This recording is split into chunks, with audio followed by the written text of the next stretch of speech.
The Great Chicago Fire of 1871 by Saoudy. Late last night, when we were all in bed, Mrs. O'Leary left her lantern in the shed, while the cow kicked it over, and this is what they said: "There'll be a hot time in the old town tonight." That was a children's song, a parody of the song "There'll Be a Hot Time in the Old Town Tonight." It was created in reference to the tragic fire that raged through Chicago and led to a triumphant future in the end. Chicago was booming, and with so much growth, houses were quickly being built, and very close together. The easiest material to build out of was wood, and with the ground being muddy and wet, sidewalks were built above the ground and were made out of, again, wood. October 8th. A fire started on 137 West DeKoven Street. On that address lived some Irish immigrants, Patrick and Catherine O'Leary. The fire started at their barn and made its way north and east. Ironically, the O'Leary house was safe from the fire, facing the opposite direction of the barn. Due to a fire on the previous day, the 7th of October, firefighters were exhausted and so were their equipment. Weaker vehicles were sent to take care of the fire, which slowed its stopping. A Chicago resident described their escape.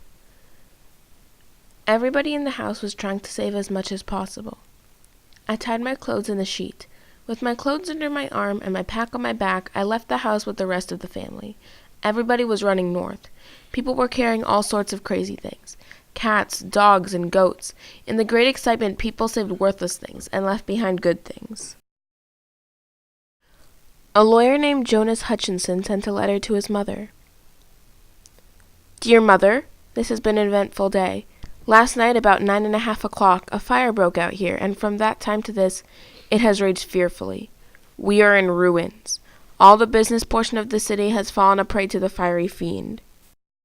What a sight! A sea of fire, the heavens all ablaze, the air filled with burning embers, the wind blowing fiercely and tossing firebrands in all directions. Thousands upon thousands of people rushing frantically about, burned out of shelter without food, the rich of yesterday poor today. Destruction everywhere. Is it not awful? It makes me sick. One could but exclaim, 'My God, when will it end?'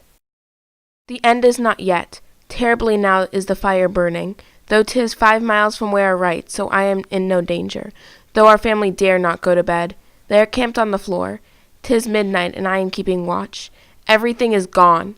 All our public buildings in massive blocks, all the hotels except for one, and that a minor one, the courthouse and records, post office and United States courthouse, all are gone. This is too true. I wish it were otherwise."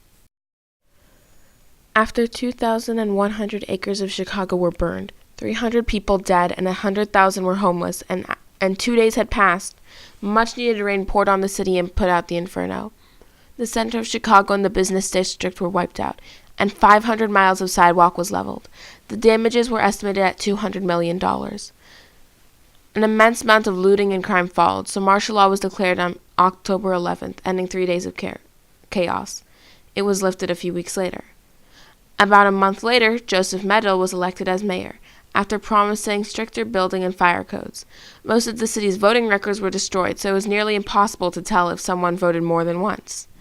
Most of Chicago's infrastructure, such as the transportation system, were luckily still intact. That led to a quicker restoration process. Before the fire, Chicago held 324,000 people. 9 years later, 500,000 people.